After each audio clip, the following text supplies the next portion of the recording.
Hello. I do pray, and I have been praying, that this journey has been very meaningful for you wherever and whenever you are watching this video. In this chapter we are exploring Jesus' teachings on power. What does Jesus say is true power? Wherein is power? What does Jesus say to those who have influence and responsibility as leaders? Wherein is the greatest power of the world? I'm here at the Union Buildings in South Africa, and these buildings represent power in our land. This is the seat of government. The president's offices are here. This is the administrative capital of South Africa. What would Jesus say to those for whom this is their office? Well, he would say to them, use your influence, use your access to resources to serve the common good, to serve the people. Imagine if they had to do that. Imagine if we saw in them people who serve, who make life better for all. That would be an incredible inspiration to us all. We would seek to be part of what it means to be serving in the influence that we have. In that we would kind of really sense how Jesus does bring hope because of the value of service he brings to the world. In the kingdom of God, power is found in loving service. In the kingdom of the world, the worldly way, the fallen way, power is found in domination and exploitation. Since 1913, when these buildings were built, they have represented, unfortunately, domination and exploitation for most of that time.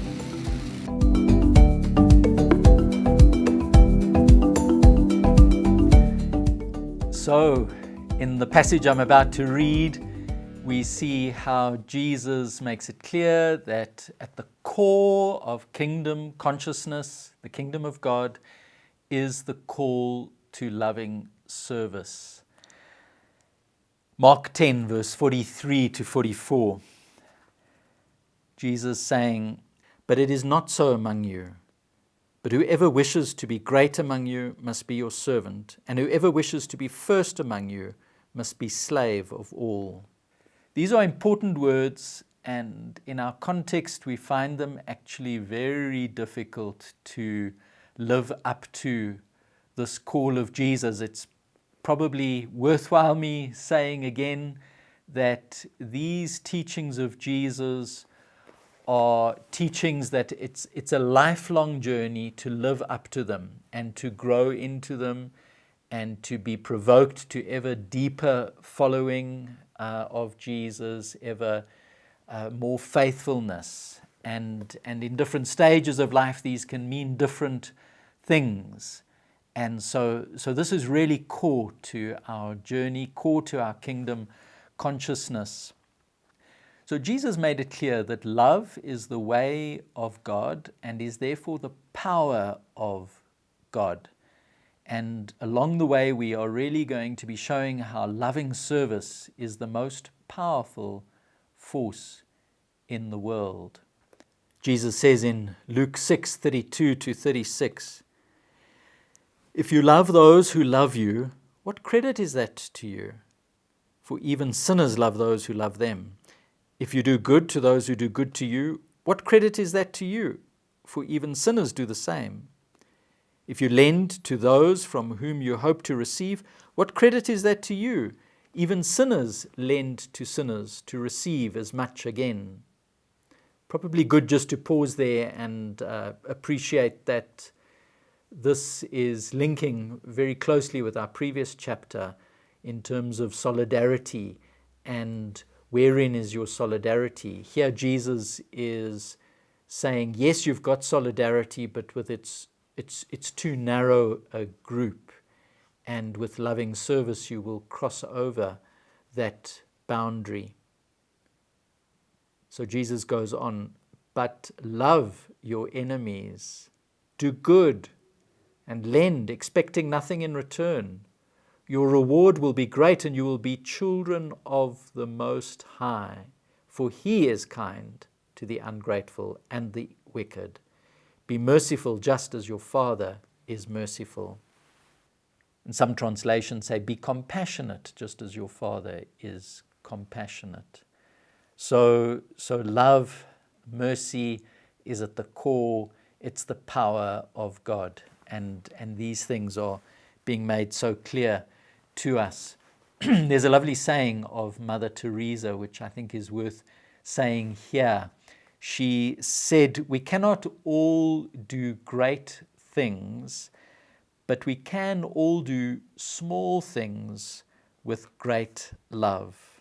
So I want to highlight how Jesus leads by example, and in so doing, not only did the loving thing, but also taught the loving thing based on the example and the dramatic act of loving service. So there's a very important moment which is at the heart of kingdom consciousness, and this is both a demonstration of loving service by Jesus and then also a teaching based on that act. It all takes place on the night in which he's betrayed, before his crucifixion.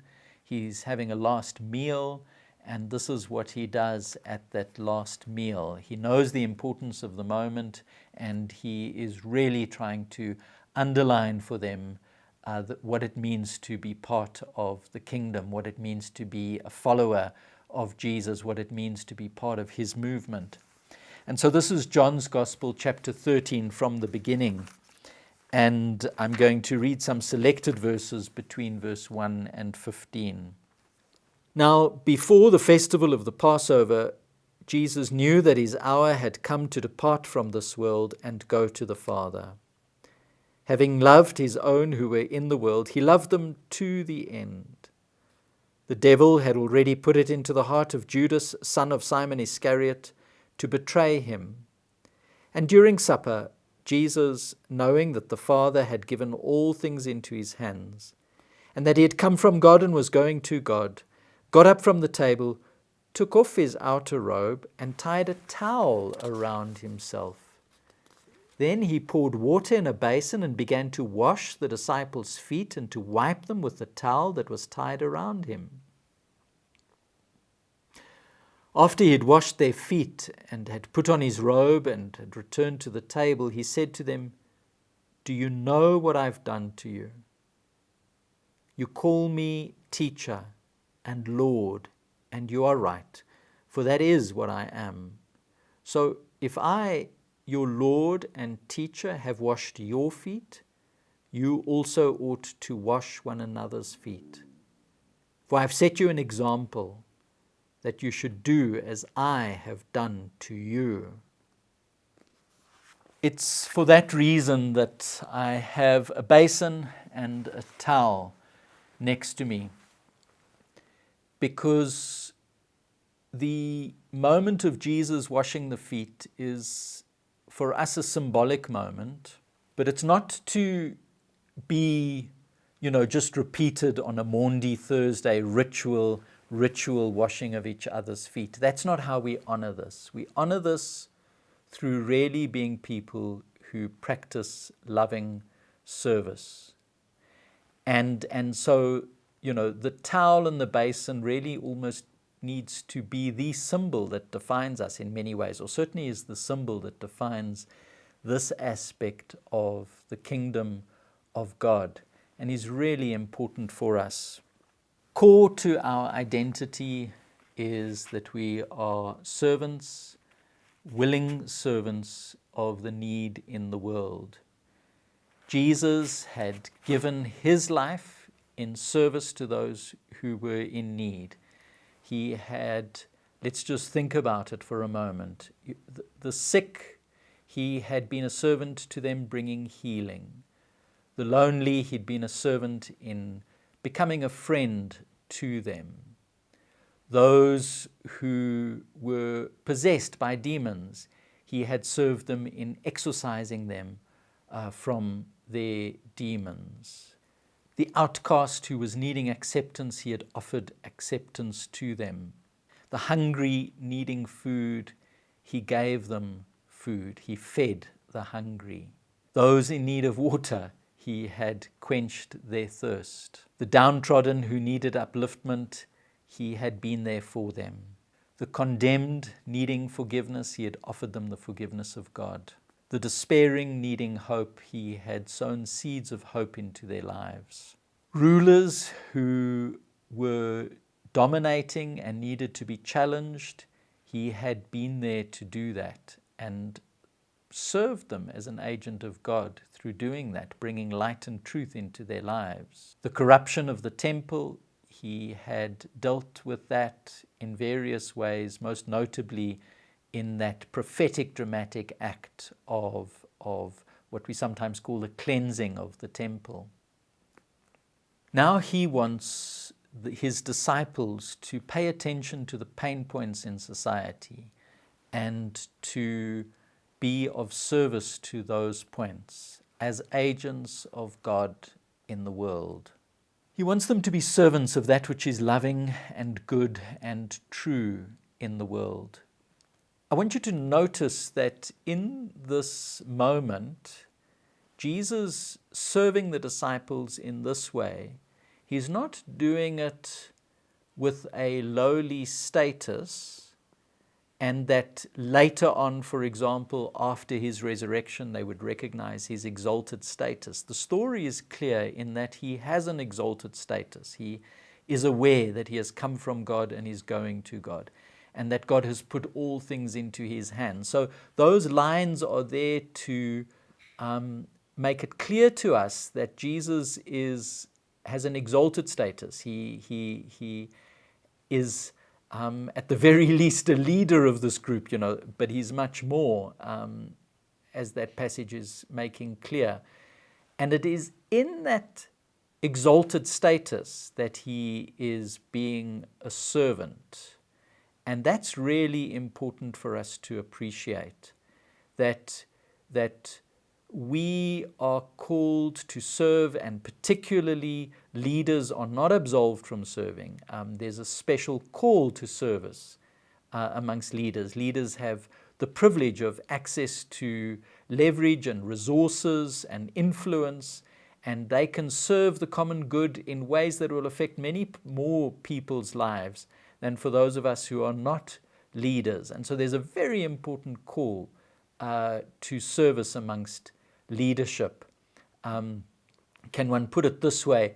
The higher your status, the lower one should be stooping in service. Can I actually put it this way? And I'm not just being mischievous in this. Those of us who are in the ordained ministry, some of us who wear vestments sometimes will wear a stole, and that's that scarf-like feature around our shoulders, and that's a symbol of the authority of priesthood. Now, that is something that started off as a towel,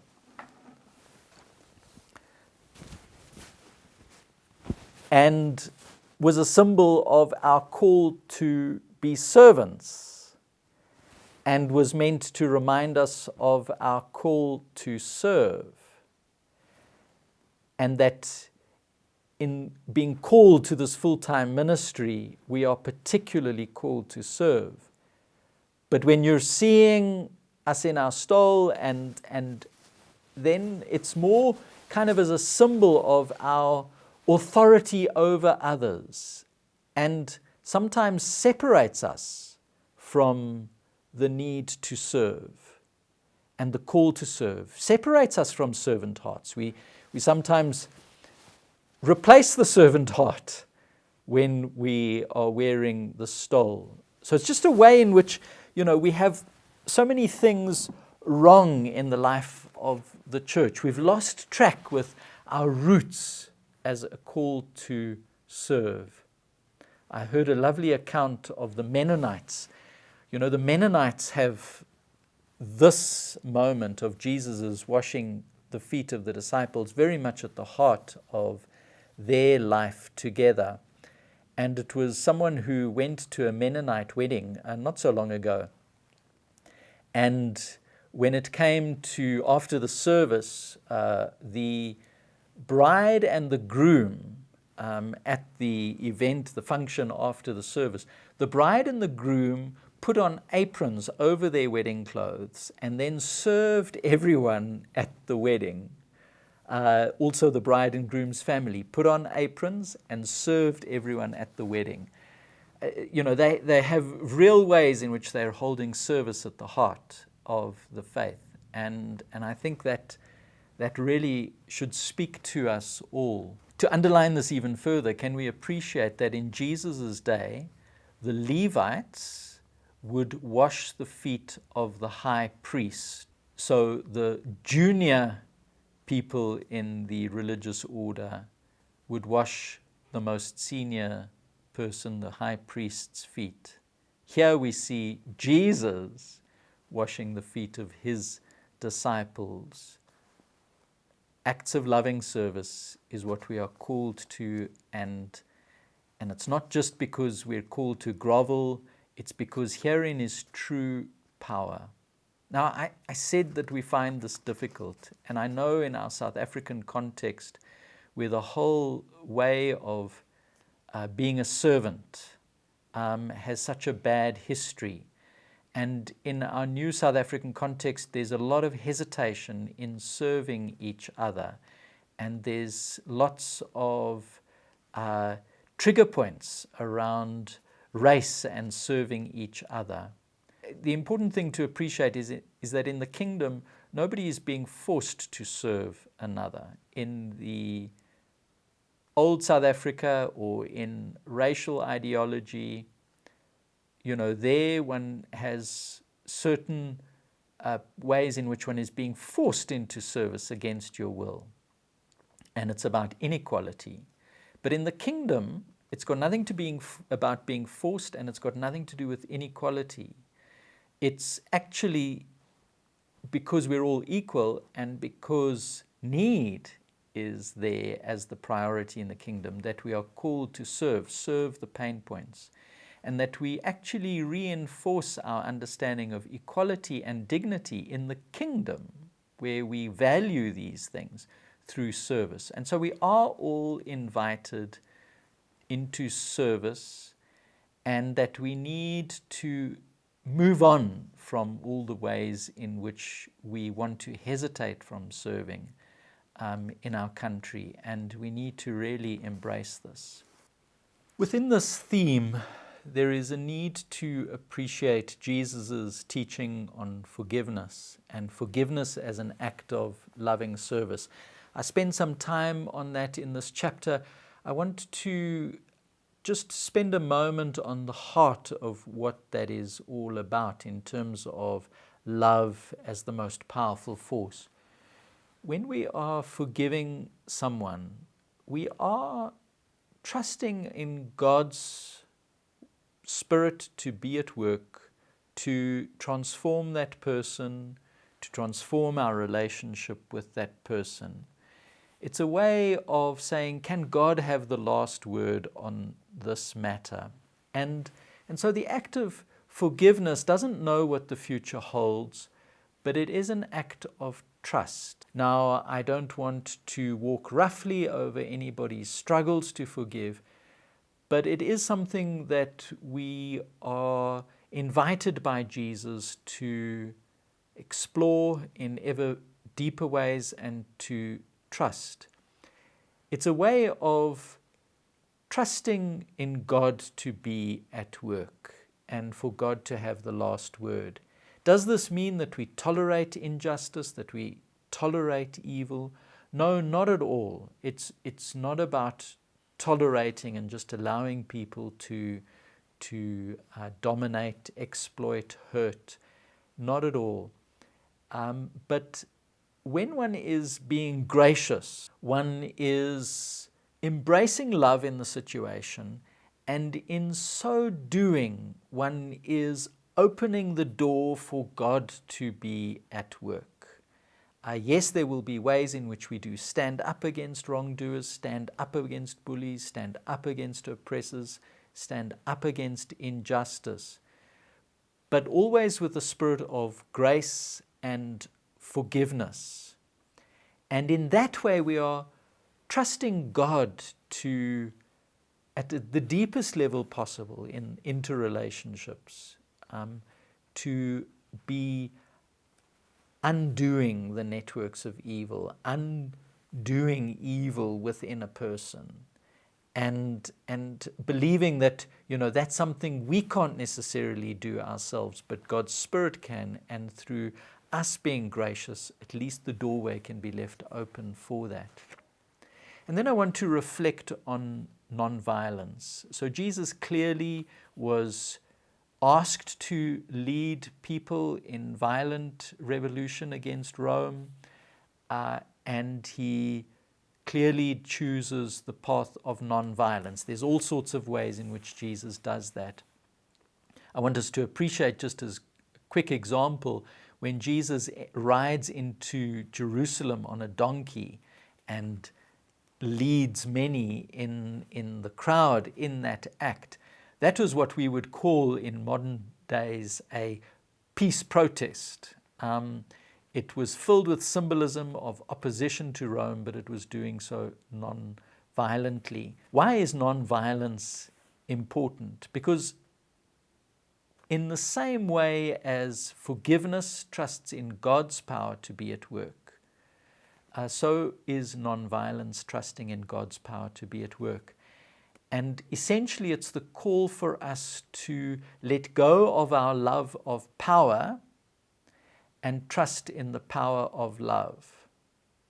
Violence is all about domination, power over another, and that's not the place of true power.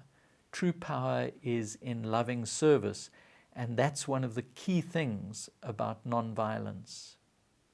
And so to be a faithful follower of Jesus does then mean that we need to let go of our desire to dominate, to force, and the belief of how violence can bring about a quick solution, whereas it often sows the seeds for future problems. I want to share a story that may seem silly, I don't know, to you, but it was deeply meaningful to me, and it spoke to my heart and what was going on inside of my heart around violence.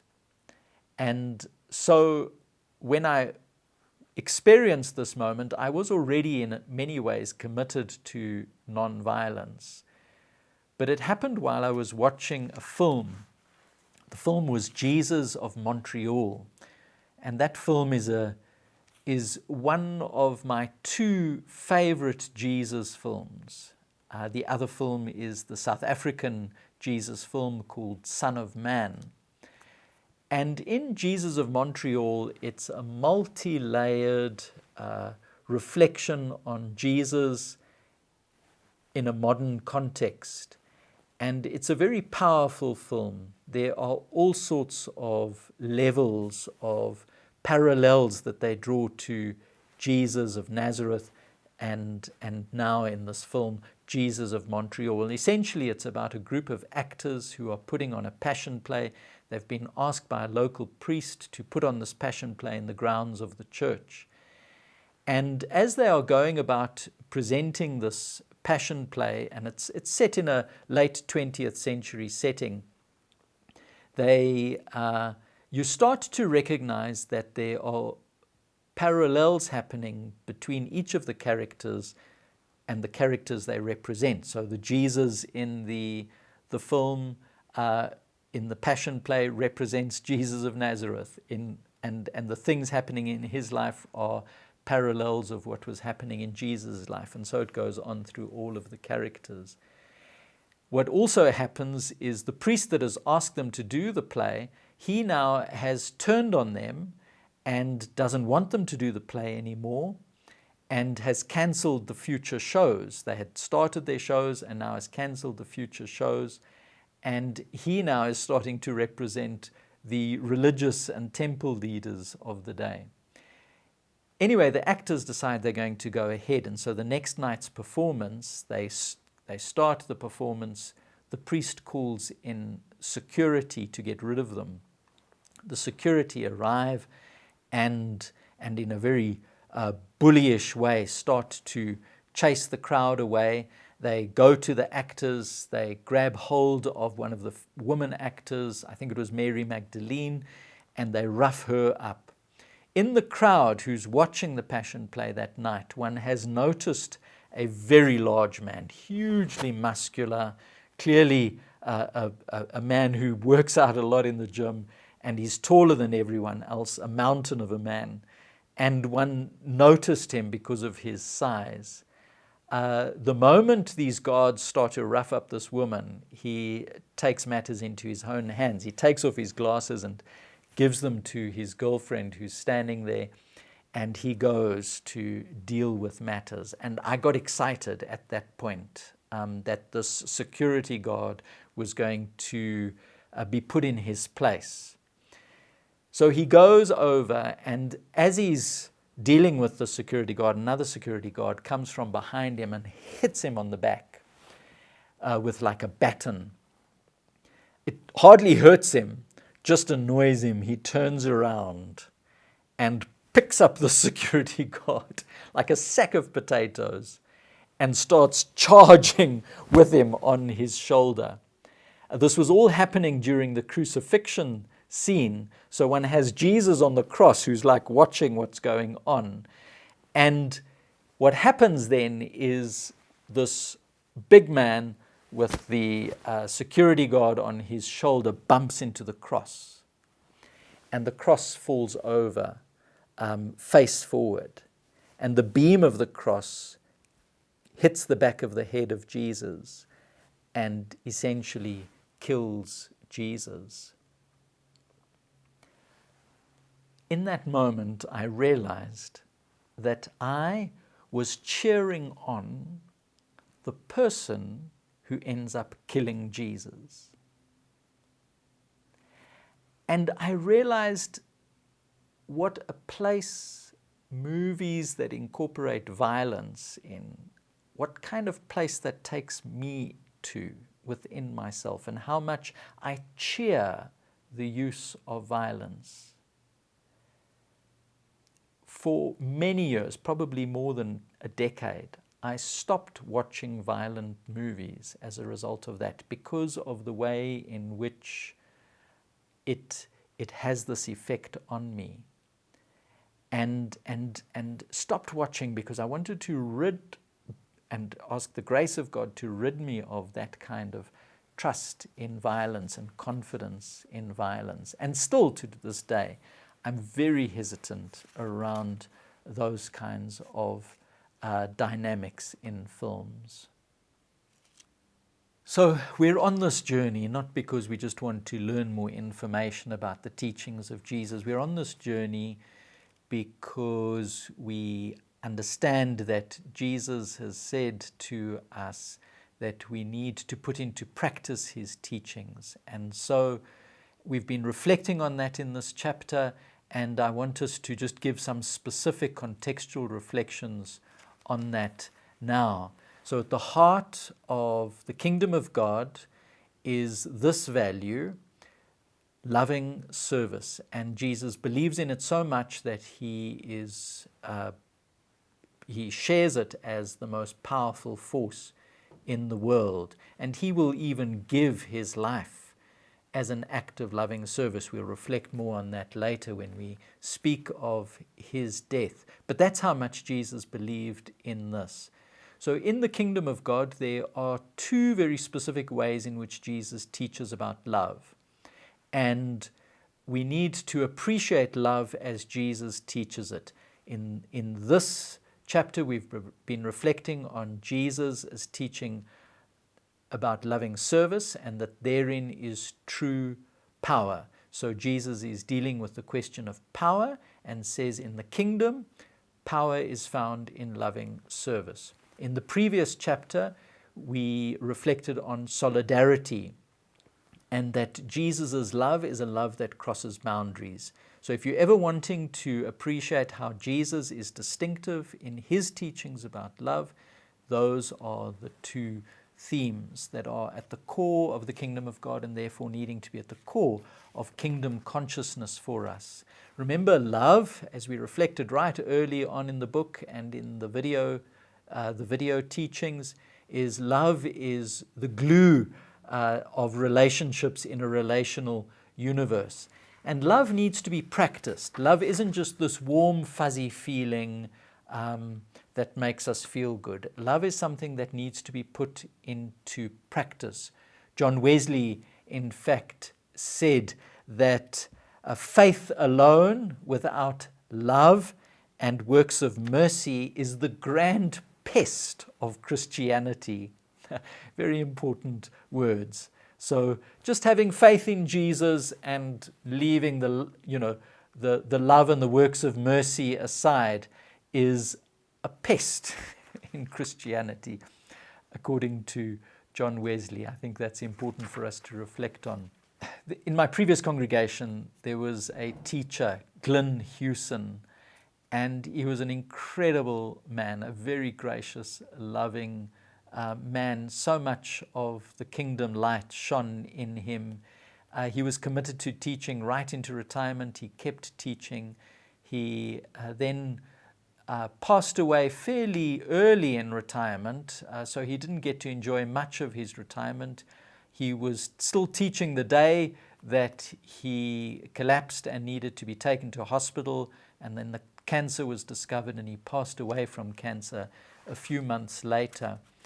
But at his funeral, his daughter read these words, and they were the first time I ever heard these words, and they've become very meaningful words to me. And she read them because he summed them up in so many ways. They are words of Mikhail Naimi in his book, in his novel called The Book of Merdad, a very precious book to read in itself. So he writes this: love is the law of life. We live that we may learn to love. We love that we may learn to live. No other lesson is required of us. I think that's something really precious to journey with. I want us to explore further how powerful love is. And I want us to appreciate that if we think about the problems that the world faces, and I want to say that only loving service will resolve those problems, you might want to say, no, John, you need money in order to solve those problems. And then I would want us to reflect on the so-called powerful nations of the world that have all of the resources available to them. Are they using those resources to bring about justice, to meet the needs of the most needy in the world? And many times the answer is not. And wherever the answer is yes, where institutions or individuals or organizations in those nations, or to some extent those nations themselves in part, are using the resources to bring about justice and to meet needs, it would be because they have been moved to do that by individuals and networks committed to loving service. So if it wasn't for the people committed to loving service, those resources would remain there and just further enrich them.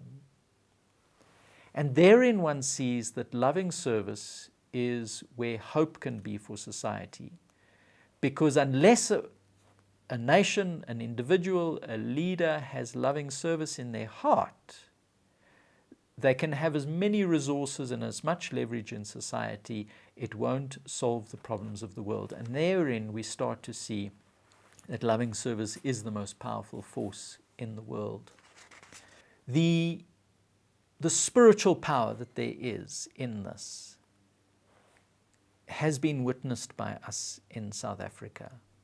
And I want to read a quote from Alan Bussack that just brings this to the surface and helps lead us in our reflections. Alan Bussack says this: "South Africa gave so much hope to the world, not because we fought a successful revolution. The armed struggle waged by the liberation movements never really made a dent in white South Africans' military supremacy. And it is high time we stopped pretending that it did.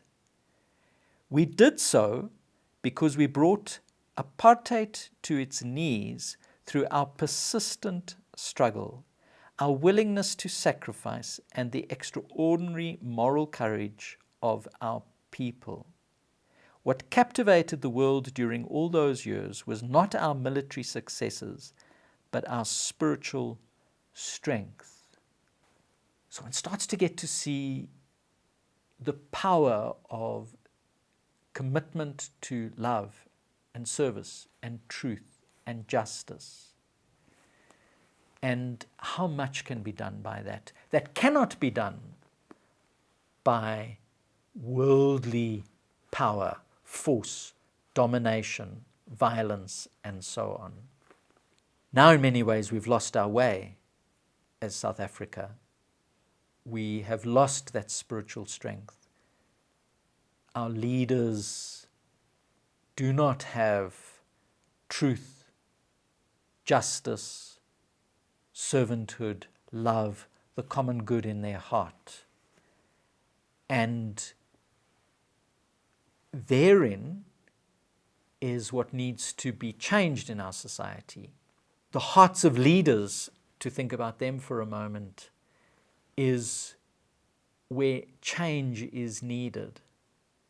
They need to be awoken to love and the call to serve the common good and the power of loving service.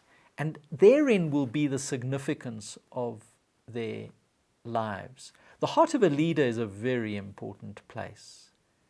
And we need to do whatever we can to pray and witness so that leaders may change. And this video series is certainly hoping to make that change. I want to read something from Desmond Tutu here. "We must confess sadly and humbly that Africa has one of the worst records of violations of human rights. Africa has a spate of military dictatorships. In many places, all that has changed for the people who suffer is the complexion of the oppressor. In colonial times, the oppressor was of a different complexion. Sadly, today, the complexion of the oppressor is the same as the complexion of the oppressed." This is a sad truth. And it's the reason, for example, why Alan Bussack has a book called Pharaohs on Both Sides of the Blood-Red Waters, reflecting on how the people of Israel had left Egypt and their Pharaoh as an oppressor behind, only soon for their king to become an oppressor himself. And so on both sides of the blood-red waters, there is oppression. We have left oppression behind only to be replaced by new oppressors today. Our hope is in the call to loving service. And it's a difficult journey. Those of us who are going to quest for justice and quest for this truth and the proclamation of this truth, those who are going to oppose the oppressors of today, the exploiters of today, those who are going to involve ourselves in loving service amongst the poor and the needy, a lot of suffering comes along the way with that. And we need to be prepared to take on that suffering and the difficulty of this journey. Yes, there are places in the world where it will be much more comfortable to live out one's Christian faith, but we are here and we are called to accept that suffering is part of the path. And we are led by one, Jesus, who accepted suffering as part of the path, who took on his cross and invites us to do the same. So friends, we come to the end. There are deep things to reflect on, deep things to review, and to ensure that one has got to the heartbeat of this message. So I'm hoping your group time will be really meaningful. I have the discussion questions for you at the end of this chapter. There is the one-page summary, and don't forget the very beautiful opportunity that's given to you in the God Spoke to Me page. It is relevant to be journaling in your book what this is meaning to you. It's going to add value to this book for you.